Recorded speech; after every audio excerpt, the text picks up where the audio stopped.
Welcome to the Glazier Nation podcast, where we uncover the best stories and the best practices of the glass and glazing industry. Whether you're a seasoned vet or just starting out your journey, this show's a great place for entertainment and a deeper understanding of our industry. I'm your host, John Spellman, and I'm truly honored to take you beyond the glass. Welcome back, y'all. My guest this week is Chris Shin, the COO of Eastern Glass and Aluminum. 8 years ago, this was just a panel company, but under Chris's leadership, they started a glass and glazing company, and in that short time span, turned it into a Glass Magazine Top 20 glass shop. If you don't read Glass Magazine, and since it's public information, that means in 2020, they did $79 million in sales. So I did my best to try and pry some secrets and best practices out of Chris, not only for business leadership and management, but also personally. How do you stay focused? If you've been following along for our March Madness bracket, we have a winner. It is American Glass and Glazing. Congratulations, guys. You won the Terra Track Glass Cart from Omnicube.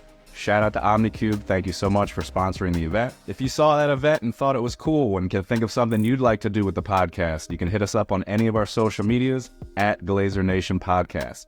And yeah, I had a blast chatting with Chris. I hope you enjoy the show. The Glazier Nation podcast is sponsored by Glazier Nation. You can check out all their offerings at glaziernation.com. If you're interested in sponsoring the podcast or other marketing opportunities, go to glaziernation.com/marketing. And if you have questions for me or you know someone that would make a great guest for the show, you can contact us on any of our social medias at Glazier Nation Podcast.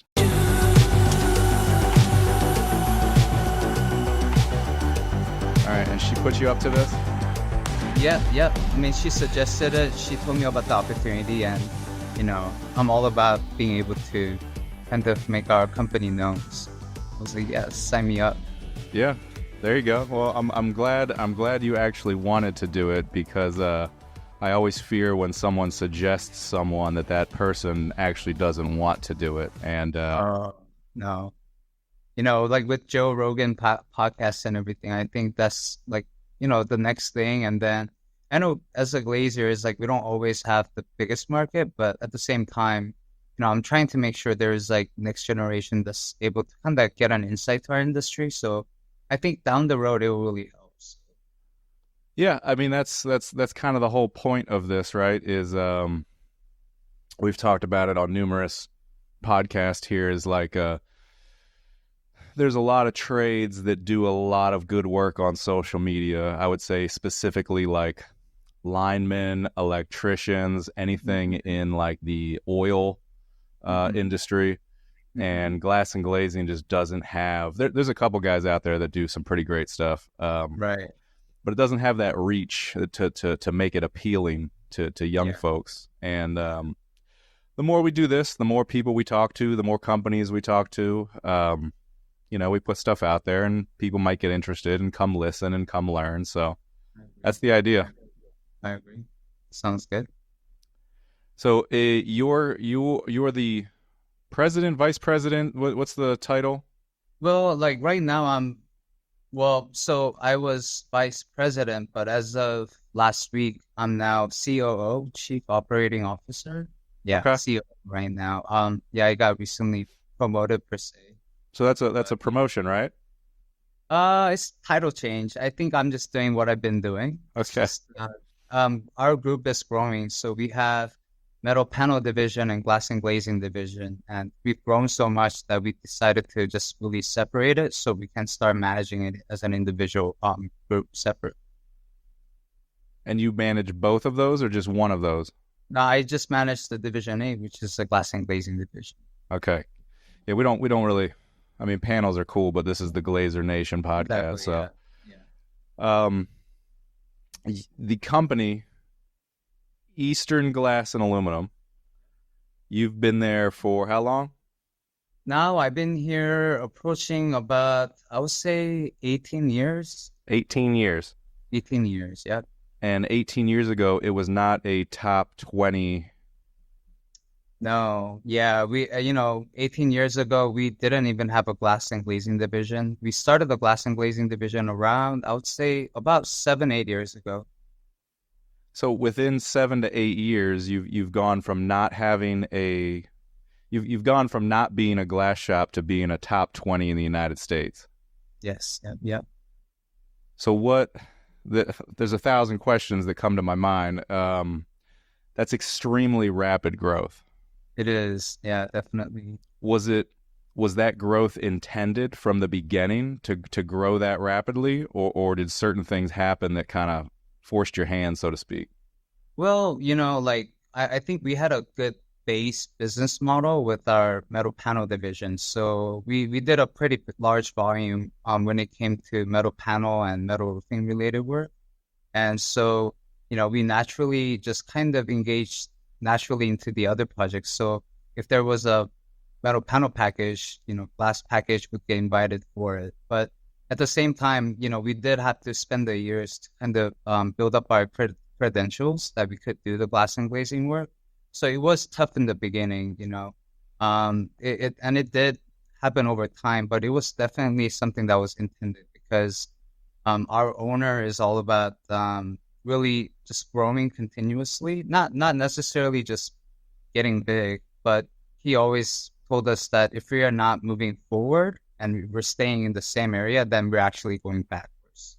So for us, we're always just kind of looking for next opportunity and how we can get better. And that kind of naturally led us to where we are.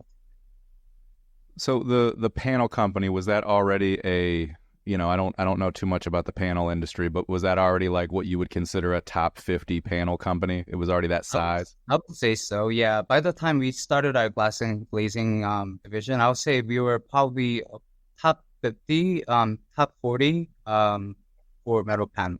So when we started the glass and glazing company, was the intent, hey, we could pick up a little bit of scope here, a little bit of scope here, or was there an intentional plan that we're going to be the same size and scale as our panel company? We're going to be No. I don't think like we necessarily imagined that we'll be where we are today. We did want to have a glass and glazing division to be able to say we did the overall envelope of the project. Sure. But really, I would say no, we didn't plan it to have it as big as metal panel. So kind of like there's probably got to be like a key point or two in that 7 to 8 years where it was like, holy shit, we're going to be a top 20 glazing company. Like, when did we see that growth? And then did we have to change our plan to kind of accommodate that? Yeah, in the beginning, we did like smaller, size contracts, which were, I would say, about somewhere around the 500,000 range to max being like $2 million. But I think one of the main projects that we did was like a condo unit in Atlanta. And that was around like 23 stories and window wall system. And I had worked with the project manager before, so he kind of had confidence in our company and myself as well. And when we took that project on, we realized, window was covering half of the building pretty much, and how much that scope was. And once we completed it, we realized, that we can do this, and then let's chase after more projects like these. So we started chasing after, a lot of condo projects or mid-rises that were in downtown areas. And was there kind of some company restructuring that had to be done, or did you hire as you go? Yeah, I had to definitely like make a lot of restructuring changes. Because at certain scale, we were able to keep the, team members at a certain number and keep a really tight operation.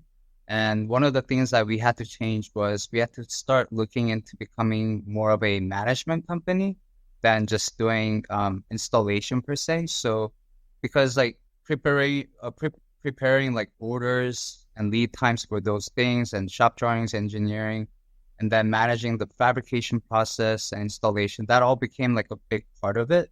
Yeah. So we kind of looked at how can we focus more on management. So one of the things that we did was we kind of started working with our installation partners, and they took on a lot of the field management for us in terms of installation. And that allowed us to kind of focus on just management portion of it. And another thing that had to change operationally was we had to set up a really nice shop per se, factory where we can fabricate all of these window walls. So one of the things that we had to do was purchase a automatic CNC machine. So we have a Illumatec SPZ 620, which, you put the profiles in it and then it will run and it will cut it for you, Yeah. drill the holes and everything for you. So when it comes out, we're able to just assemble it like really quickly in the shop. So yeah, there were big operational things that we had to change, like fabrication wise and management wise. So there had to be some growing pains along the way. Like I'm thinking from the perspective of somebody who's maybe currently in that contract range of, let's say, 500K to 2 million. What's a mistake you guys made as you grew to those larger contracts that you would tell that person, watch out for this? I think one of the main item is like engineering and shop drawings. Like they have to be very high quality, because once you make a mistake, it trickles down to the shop and then also to the field, and then the damage becomes like tremendously huge, where it's gonna impact your bottom line the worst way possible. So in order to prevent that mistake, you have to make sure your shop drawings are in order and that your engineerings are like up to order as well. Because of that, one of the things that we had to do was create a tech department, as we call it. And what tech department focuses on is reviewing shop drawings and then preparing material orders, so that it gives project managers more time to be able to focus on managing the overall schedule of the project. And then probably another thing is like quality control as you install. Before we used to just get our material and install it, but now one of the requirements for us is to, at the beginning of the project, install our first frame and then to water test it, according to the test requirements set by the project. And even if the project doesn't have a requirement, we will still do water testing on our own, because if we find the mistake when we're 70% complete, then we end up tearing a lot of things out. And we did have certain cases like that, and that was a big pain point for us. So we try to prevent that as much as possible. So a lot of that could probably kind of be summarized as, you said you kind of had to shift to more management, right? So you're managing what you're calling your tech department. You're managing the quality control. How do you, Chris, tie that all together from kind of a leadership standpoint? I think that's one of the main challenges, because as soon as I think I have something figured out, we're outgrowing ourselves, and then we have to adjust ourselves again. So for me, that is one of my challenges, like that I'm still facing today, which is how do I step back from the operation that I'm involved in, which is like estimating, project management, and then, shop management, field management. I do have managers for each of those things, but then how do I tie it all in together? That's a question that I have to like continually ask and then continually adjust. So for example, even as recent as like a week ago, one of the changes that we made is we made our fabrication shop a company of its own, right? So what they would have to do is they would have to quote how much it's gonna cost to fabricate that project, and then we'll be getting quotes from other fabricator as well, and then we'll compare. And then at the end of the day, even if we award it to ourselves, our fabrication shop as an own company, they have to be able to operate and create a profit like on their own, so that even out of the profits, we could give some of the bonuses to our workers and some of our managers. So like continuous change in operation like that, that has to change. And as that changes, that affects, project management too, because now everything that is an error from PM side is now change order, right? So there's a lot of negotiations that starts happening, and then, that eventually impacts like the morale of the team. Like, are they working against each other, or are they working together? So you have to be in between it and try to make sure that, they're all working for the same common goal. But that's a continuous challenge that like I think we get to face. But I think that's a fun part of it too. Yeah. Well, I think anybody could relate to that, right? someone that's managing 3 guys or someone that's managing 120 guys over 5 departments, what's something that you found successful in terms of leadership tying those groups together? Uh, um, I would say building the next leaders, really. Like I wouldn't be able to do what we're doing without my co-leaders with me. If anything, I don't see them as people who work for me, but I see them as like my team members who manage this with me, right? So one of the things that I try to do is set up a main lead for each of the department. And I'll be lying if I told you that I have set up like perfectly for each department. I don't. Some departments I do have a main head. Some departments I have a couple of heads. But at the end of the day, I have to build them up together. And how you do that is really being open and being transparent with them and sharing the problems with them. Hey, like we have this issue here. How do we go about it? Or we have this budget issue. How do we attack this? How do we strategize to make the things more efficient, right? So for example, one of the things that we started doing is pre-glazing in our shop, right? And that means we fabricate everything and put the glass in the shop before we ship it out to the job site. As we're doing that, we realize we're incurring a lot more cost and packaging than we have ever imagined, right? Yeah. So I gave them a challenge. Like, how do we overcome that? And then one of the things that they realize is, oh, we get these glasses in these racks from our glass manufacturers, which they told us can keep. We can use those racks and be able to pack them in there and then ship it to the job site. And that saves us probably around like 150,000 just in packaging costs right there. So really like involving them into the problem and then also really helping them lead together the whole company. I think that's been crucial part of it because, I used to be the guy who thought I could do everything and I have to do everything. But then there came a point where I was working nonstop and I couldn't work any more hours, right? And I realized, okay, I have to start delegating. So I think having good managers that can manage together with you, I think it will be a key solution to me. I want to dive into that a little bit more in a second, but I did want to ask you because I find this interesting because you're not the first person I've met that came from a architect's degree into the glass and glazing field. In architecture school, I mean, you were aware of glass and glazing. Like you knew what it was, right? Every architect knows what that is, but did you know that it was like such a deep industry?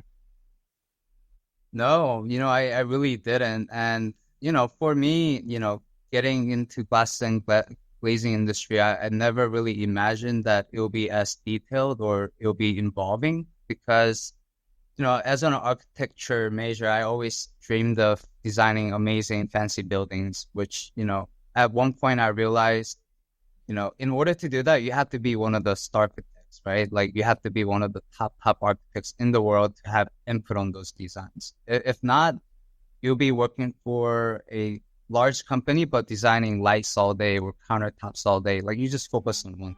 I realized that's not something I wanted to do. And I do still meet some of my architecture friends. And, when I talk to them, it seems like I have more input in designing the building than they do. Because now I'm giving input to the architect. Hey, I see your vision of what you're trying to achieve here, but there are some material limitations, but here are the solutions that we can offer with the budget you have. So then we start designing the building together. And at some point, their initial design becomes very different, right? But I think that's another process where, as a glass and glazing trade, you get to get involved in those phases as well, which is very interesting. Yeah, that's pretty interesting. And I'm wondering if architects would, they would probably agree with you internally, but they might disagree with you externally about having input, right? Right, of course. They wouldn't want to admit that, but you're probably right. A young person thinks they're going to architecture school. I kind of get that, right? You're going to design these buildings, but you're right. the architects that I work with are all doing like a very specific niche part of someone's Right. design. Right. Exactly. Yes. So from architecture school, you didn't immediately go into glass and glazing, right? No. So, I started as a draftsman when I was in college. So when I was attending Georgia Tech in sophomore year, my boss approached me. We went to the same church together, and he was like, "Hey, I heard you know how to do AutoCAD." So I started doing some drafting for him, and that's kind of how I got into the construction industry instead of the design industry. And then from there on, um, you know, I, I guess I don't know if it's appropriate, but for me, it was during middle of my college. That's when my father became very sick, and then I had to pretty much stop college and then just focus on work. So I worked full time for our current company, Eastern, for about a year or two. And then that's when I was talking to my owner and I told them, hey, I think I'm just going to focus on construction full time. And that's when he said, how much school do you have left? And I told him I have 1 year left. And he said, why don't you finish? And I told him, well, I just don't even have money to go to school right now. Because, I mean, after my father fell sick, we lost our house and we lost our car. I mean, I didn't even have gas money to go to work. So at that point, I was just very desperate for making money, making ends meet. So that's when he offered to just pay for the rest of my college years. And that's the only reason why I think I was able to really complete college. And for me, like just him investing so much into me, just kind of made me want to come back to the company and really see if I can be of somebody like him and hopefully be able to give opportunity to other people like he did for me one day. So yeah, And that's the owner. That's the owner of EGA. He's the owner of so EGA is a part of like he has a lot of companies now. So Okay. He has solar panel division as well. He has a small general contracting division.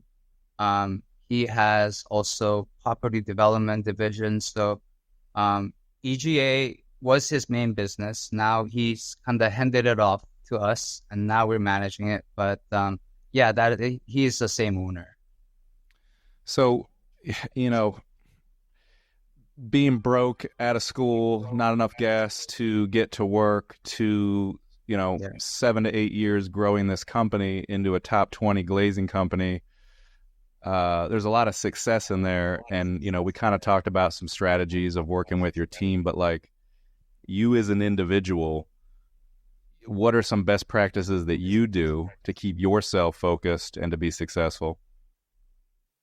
I think I would like to say, just really having, I think first thing is like, I did think about that. And I think one of the thing is to have a reason for like why, like your reason for why, like, why do you do what you do? I think that is like a really driving force for many people.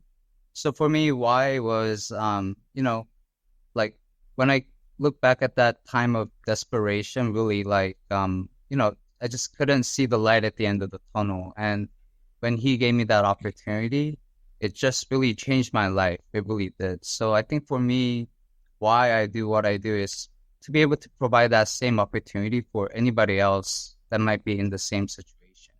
So I think that was one of the main factors for me being successful per se, is to have that why. And then I think second thing is, having that grit. I mean, construction industry is like really tough. I'm sure, as you know, like it's a lot of ups and downs. It's never a consistent schedule. Sometimes you'll be traveling to job sites, and sometimes you'll be staying up, reviewing shop drawings or getting orders ready.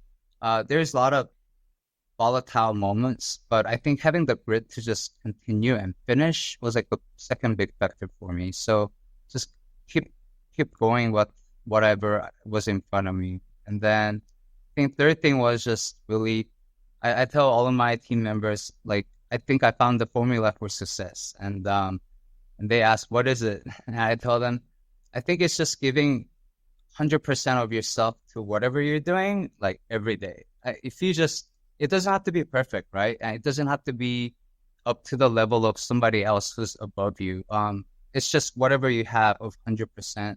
Like if you do that every day, you look back 360 days, like 65 days later, like the amount of achievements that you make is gonna be tremendous because it's like exponential.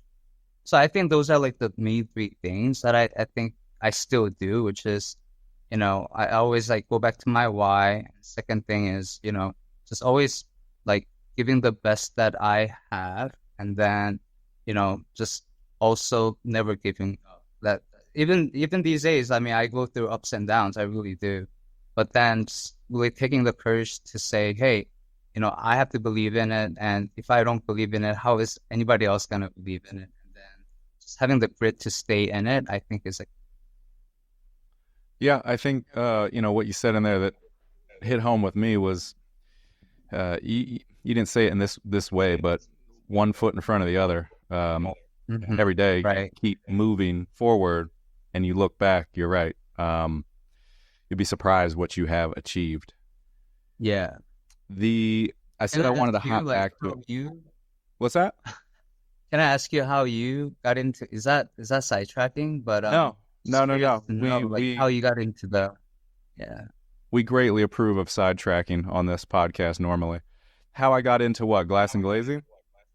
Well, glass and glazing, and then like getting into the the podcast and everything. Sure. So I'm a second side of generation. I'm a second generation guy. My dad owned a glass shop. Okay. So I started at like 14. I did everything I could periodically to try and leave the industry, and it never worked. Tried different jobs, tried moving across the country, still in it. And I'm now a manufacturer's rep, outside sales rep. Oh, that's awesome. And then as far as the podcasting, I kind of just started playing around with some social media stuff and different apps that can do different video things. And, there are some guys that have other glass podcasts, like Max Perlstein. There's another one I'm spacing on the name, but I checked them out and I was like, this is kind of interesting. Let's try this.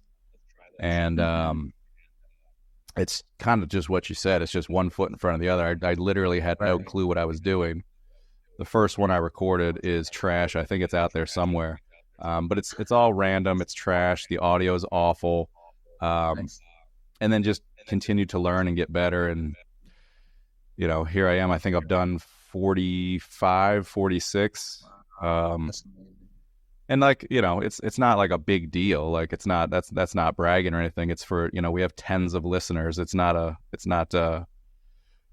not pulling down Joe Rogan money, but, well, that's the thing. I think I thought I saw that with you too, just, staying within the industry and like continuously developing it. Cause maybe we don't have the audience now, but in our office, who are glass and glazing team, we have like about 30 people in our office, and I would say 95% are under 40, and they all listen to podcasts. So yeah, the industry is changing, and before we know it, it's gonna be a bunch of us listening to this podcast as well. And I see how it's gonna grow eventually, like tremendously too. Well, yeah, and there's just different opportunities continue to arise, like the same concept of one foot in front of the other. You keep attacking something, you learn a new set of skills, or a new opportunity opens. You just have to continue doing something. You can't say stagnant. I think you mentioned that in the open.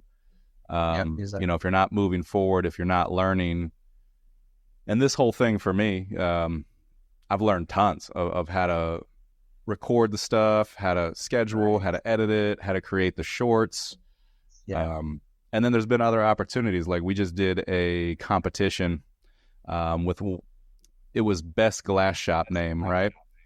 And we got someone who had been a guest on the podcast. They make tools, OmniCube. They make tools for glazers.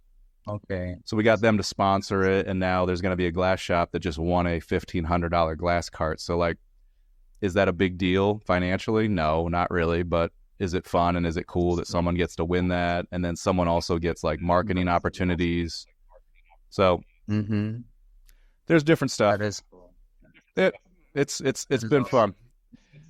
What I wanted to hop back, we were talking about you managing your teams and getting good leaders and placing good leaders that you trust. To grow this company so rapidly from 7 to 8 years, you've had to have gone through the highs and lows of hiring, managing, retaining. What have you guys done that has worked, and what have you guys done that hasn't worked?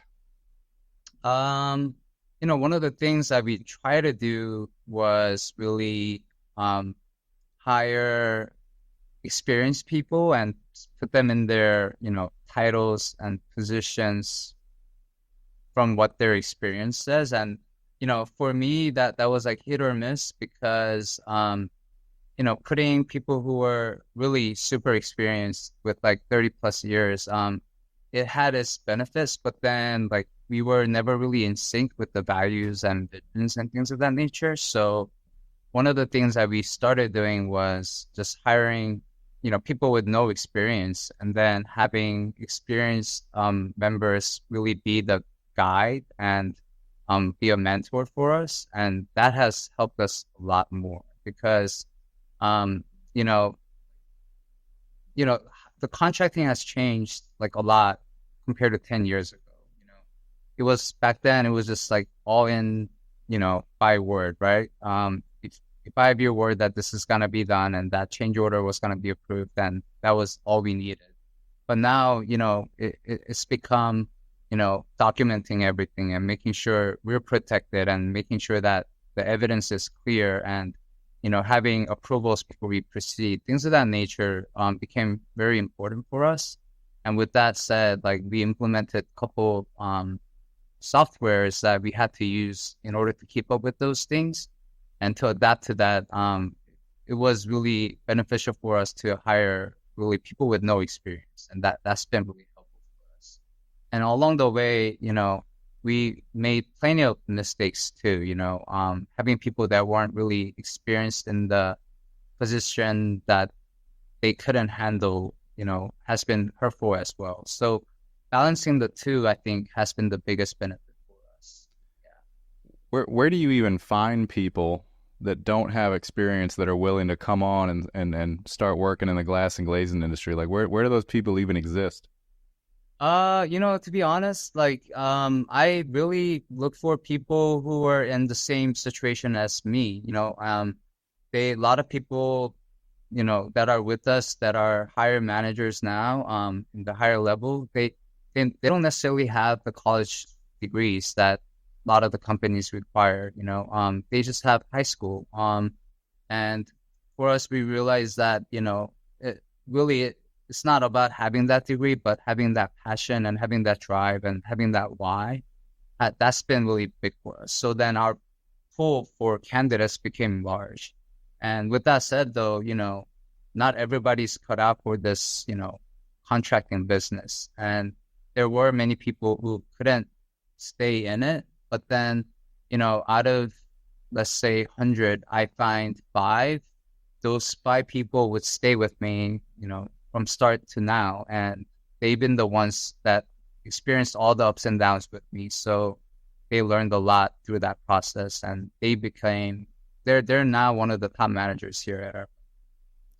I would say, not every podcast guest, but a lot of them, we talk about a similar topic here. People in our industry, and it really feels like what you're talking about is kind of the trend. Is that 30 years experience is valuable, but it also comes with bad habits. It also comes with maybe a rigidness, an unwillingness to learn new stuff. Right. And I find more people are maybe more interested in the person more than the skills. Exactly. I agree. But doing that, you've got to have really strong coaching and training internally. Yeah, exactly. Yeah. What strategies do you guys take to bolster that? Oh man. In terms of training, I would say that a lot of it, we do use like my glass My glass I class. think, yeah, my glass class. Those like provide really basic information for everybody who's in the industry. The basics that they should know about safety, glass, and how things are put together, what curtain wall is, what window wall is. But really, aside from that, it's been really working with them like step by step, which is like a lot of work. Meaning like even project management, I ran the projects with them, and then through that process, they knew what were the procedures that would help us, and what are some of the mistakes that you could foresee. Those all came from just direct coaching. And then another thing is like them just going out to the job site. So we really try not to differentiate field versus office per se. Everybody who's in the office, they need to go out to the job site and see how this gets done, because without knowing how things are put together and installed, like they couldn't manage it, right? So I think having them get a lot of field experience, that's been really crucial for us. And that really ties into our field crew members too. Them feeling like they're connected with our project managers and they know what they're talking about, then they can start planning things together. And instead of pushing, oh, you just need to do it this way because we told you, it's not run that way. It all comes with like understanding all parts of the business really, and then making a decision together.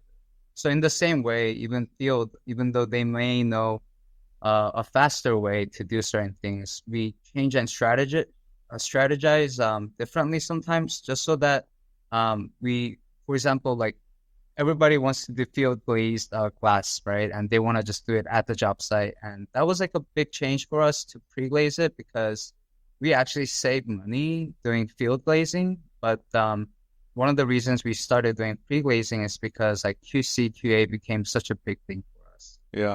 And then having our field guys buy into that took a little bit of time. But once they saw like the quality of material that comes to the job site and how much less handling they have to do, they realized like they could really focus on like install and doing a really good job on it. So yeah, that has helped both field and office management really grow together.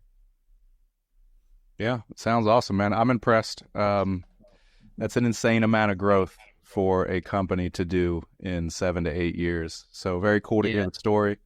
Chris, anything you want to throw out there, man?